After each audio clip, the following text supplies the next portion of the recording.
Dear students, good morning all of you. आप सभी का एक बार फिर से सर्वोदय पब्लिक स्कूल की ऑनलाइन क्लासेस में स्वागत है।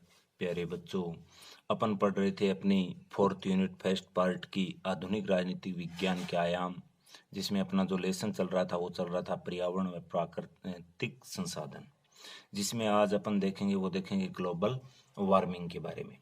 अपन अच्छे से जानते हैं कि विश्व में आज के दिन जो सबसे बड़ी समस्या बनी हुई है वो है ग्लोबल वार्मिंग की, और इसको कम करने के लिए दुनिया भर में प्रयास भी किया जा रहा है। क्योंकि अपन अच्छे से जानते हैं कि ये समस्या है, ये साल दर साल अगर अपन देखें तो ये कम नहीं हो रही है, बल्कि ये लगातार क्या हो रही है, बढ़ रही है। तो ग्लोबल वार्मिंग है, उसकी वजह से एक प्रकार से बहुत ज़्यादा पर्यावरण प्रदूषण हो रहा है। ग्लोबल वार्मिंग का अर्थ अगर अपन देखते हैं तो मनुष्य के द्वारा कुछ ऐसी गतिविधियां की जाती है जिससे जो कार्बन डाइऑक्साइड है, CO2 की अगर अपन बात करते हैं, मीथेन की अगर अपन बात करते हैं, अगर अपन बात करते हैं नाइट्रस ऑक्साइड की,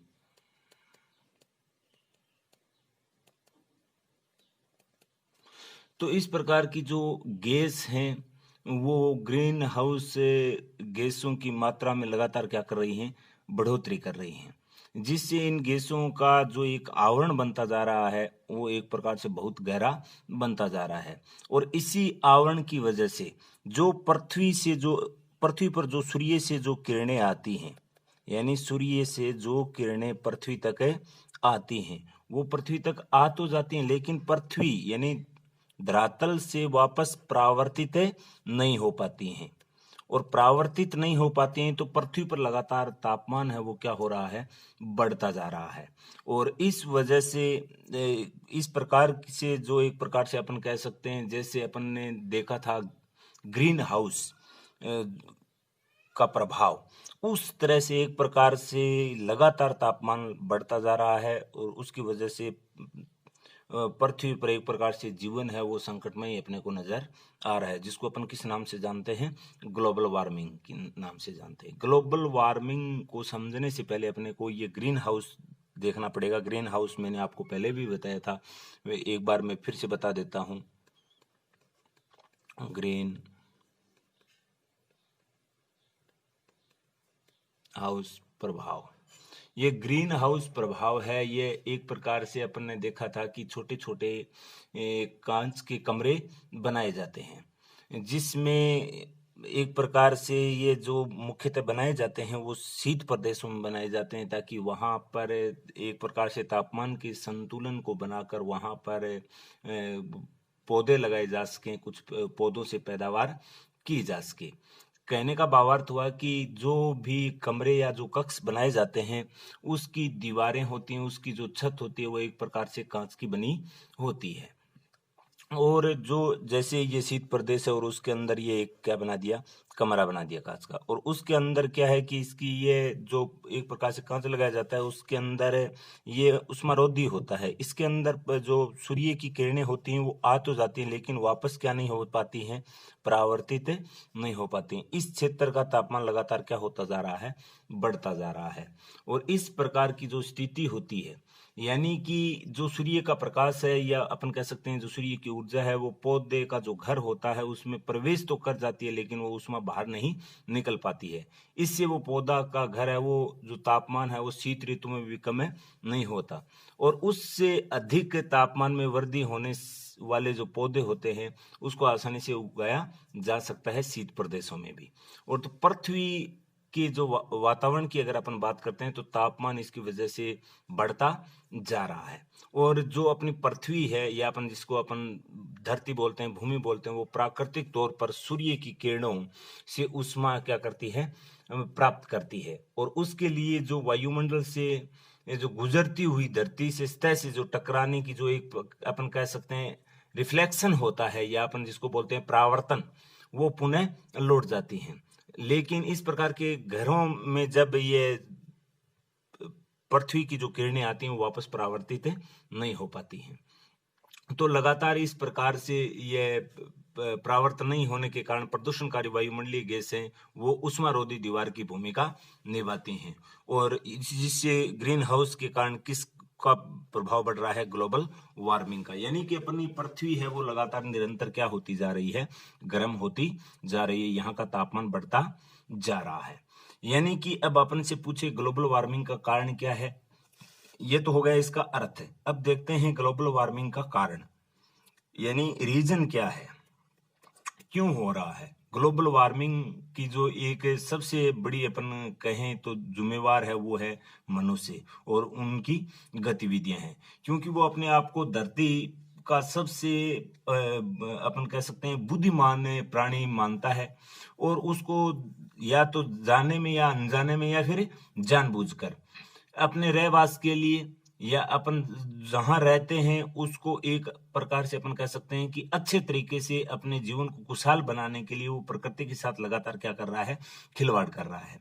और मनुष्य जनित जितनी भी गतिविधियां हैं उसमें अगर अपन बात करते हैं जो विभिन्न प्रकार की गैसें हैं, जैसे CO2 है, मीथेन है, नाइट्रोजन है, जो नाइट्रोजन ऑक्साइड है, उसकी अगर अपन बात करते हैं तो उसमें लगातार क्या हो रही है, बढ़ोतरी हो रही है, और वो किरणें वापस परावर्तित नहीं हो पाती हैं, तो पृथ्वी का लगातार क्या होता जा रहा है, तापमान बढ़ता जा रहा है। इसके अलावा अगर अपन बात करते हैं कि मनुष्य है वो एक प्रकार से प्रकृति के साथ इतना खिलवाड़ कर रहा है, जैसे रेफ्रिजरेटर है, रेफ्रिजरेटर में CFC गैस भरी जाती है जो एक प्रकार से पर्यावरण के लिए बहुत ही क्या है, घातक है।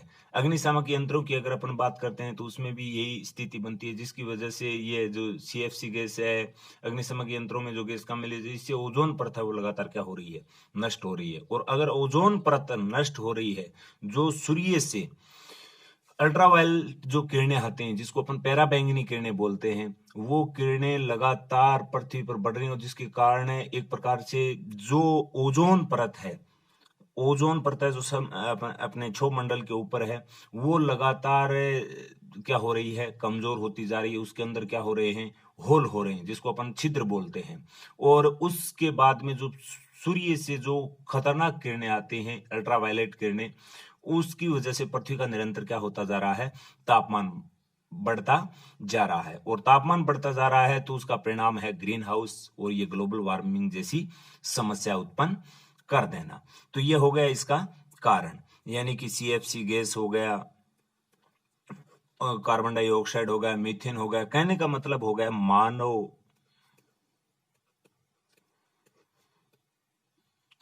का प्रकृति के साथ क्या करना, खिलवाड़ करने से इसका ये जो तापमान वगैरह ये जो बढ़ रहा है ये हो रहा है। अब देखते हैं कि ग्लोबल वार्मिंग का अपने जीवन पर क्या प्रभाव पड़ रहा है। अगर अपन ग्लोबल वार्मिंग अगर इसी प्रकार से स्थिति बनी रही तो इसका प्रभाव भी अपने को सामने बिल्कुल दृष्टिगोचर हो रहा है।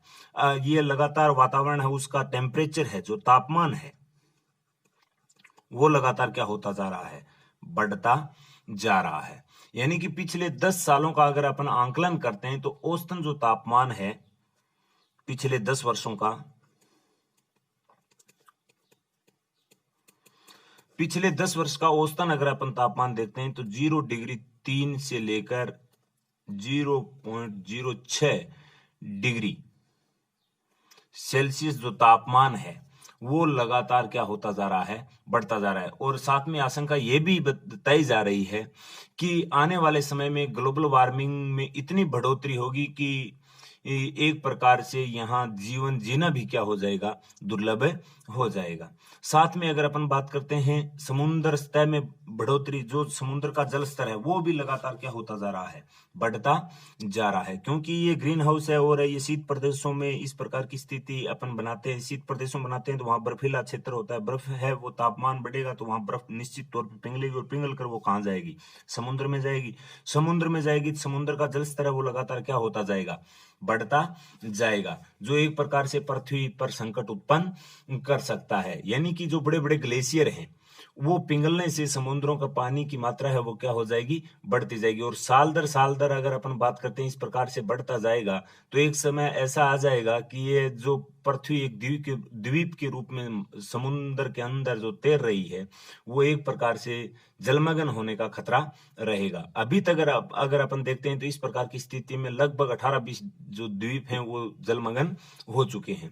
तो ये स्थिति बनती जा रही है। इसी के साथ अगर अपन देखते हैं कि जो ब्रह्मपुत्र नदी है, ब्रह्मपुत्र नदी के अंदर विश्व का एक सबसे बड़ा द्वीप है जिसको अपन नदी द्वीप बोलते हैं, मानजुली द्वीप, आसाम के अंदर मानजुली द्वीप। और ये मानजुली द्वीप है, ये इसका क्षेत्रफल है वो लगातार क्या होता जा रहा है, घटता जा रहा है। यानी कि अगर अपन इसकी पहले की अगर अपन बात करते हैं तो किसी समय ये 1287 वर्ग किलोमीटर के लगभग था, लेकिन वर्तमान में ये लगभग 557 ही बचा है। और ग्लोबल वार्मिंग के प्रभाव अगर इस प्रकार से बढ़ता रहा तो अब आने वाले समय में इस प्रकार की स्थिति बनी हुई है कि लगभग जो समुद्र जल स्तर के लगभग बराबर के आसपास के जो या थोड़े बहुत कुछ ऊंचे स्तर के जो द्वीप थे उनकी डूबने की लगभग संभावना बनी हुई है, और कुछ एक डूब भी गए हैं। तो इस प्रकार की स्थिति के कारण ये समुद्र जल स्तर में अगर बढ़ेगा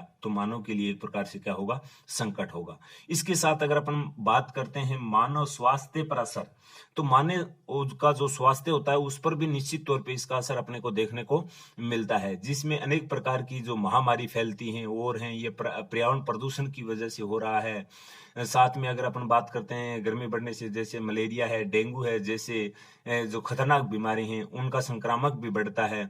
और साथ में ही समय भी इस की स्थिति में अगर अपन बात करते हैं, जब भी हम अधिकांश जो पानी है उसको भी प्रदूषित कर देते हैं, जिसको पीने से अपन कह सकते हैं कि एक प्रकार से खतरे की स्थिति में आ जाते हैं। यानी कि मानव स्वास्थ्य पर भी इसका काफी गहरा प्रभाव पड़ता है, क्योंकि पर्यावरण प्रदूषण अगर बढ़ेगा तो निश्चित तौर पे मनुष्य के जीवन पे भी इसका क्या रहेगा, प्रभाव रहेगा। पशु पक्षियों की अगर अपन बात करते हैं तो समुद्र के अंदर और इस प्रकार से ये जहरीला पदार्थ अगर निरंतर चलता गया तो मछली वगैरह है और है, ये पशु पक्षियों के लिए, ये सब के लिए क्या है, हानिकारक है। और शहरों पर भी इसका असर अपने को देखने को मिलता है। यानी गर्मी के समय में, गर्मी व सर्दी में अधिक सर्दी पड़ने पर घरों में अपन एयर कंडीशन यानी एसी लगाते हैं, उससे तापमान संतुलन बनाने का करते हैं, लेकिन उसके अंदर कौन सी गैस होती है, सीएफसी गैस होती है। सीएफसी गैस होती है वो ग्लोबल वार्मिंग की घटना को सबसे ज्यादा अंजाम देती है, तो वो भी अपने लिए क्या बना हुआ है, खतरा बना हुआ है। तो आज अपन ने ग्लोबल वार्मिंग के बारे में कुछ बातें देखी है, जिसके कारण देखें, अपने जीवन पर प्रभाव देखें, इसका अर्थ देखें। बाकी ग्लोबल वार्मिंग से संबंधित बातें उसको पढ़ेंगे अपन आगे की नेक्स्ट कक्षा में। आज के लिए इतना ही, धन्यवाद।